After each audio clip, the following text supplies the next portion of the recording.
Fissure किंवा पाईलचा त्रास आहे मग फायबर वाढवा हे सांगून असे सगळेजण मोकळे होतात. किती फायबर घ्यायचं, कोणत्या पदार्थातून मिळणार आहे, इसबगोल कधी घ्यायचा, कसा घ्यायचा, फायबर वाढवल्यावर कॉन्स्टिपेशन होऊ शकतं का? चला मग प्रॅक्टिकल समजून घेऊयात. दिवसाला किती फायबर घ्यायचं? साधारण 20 ते 30 ग्राम फायबर प्रॅक्टिकली टार्गेट असतो. एकदम 30 ग्राम सुरू करायचं नाहीये. फायबरचे 2 प्रकार असतात, सोल्युबल आणि इनसोल्युबल. दोन्हीही उपयुक्त आहेत. सोल्युबल फायबर पाणी शोषून धरून स्टूलला सॉफ्ट आणि इझियर बनवायला मदत करतं. फायबर कुठून घ्यायचं?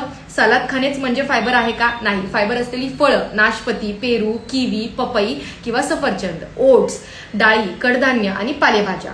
इसबगोल म्हणजे फायबर का?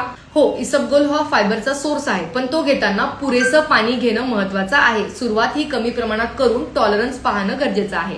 फायबर वाढवलं पण कॉन्स्टिपेशन वाढलं याचं एक कारण काय असतं माहितीये? अचानक फायबर वाढवणं आणि पुरेसं पाणी न घेणं. यामुळे काही लोकांना ब्लोटिंग, गॅसेस किंवा स्टूल अधिकच घट्ट आणि डिफिकल्ट वाटू शकते. म्हणून फायबर हे हळूहळू वाढवायची गोष्ट आहे.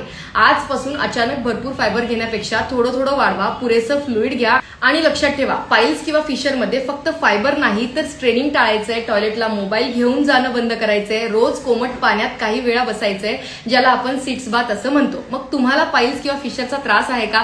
तुमचे प्रश्न कमेंट्स मध्ये विचारा.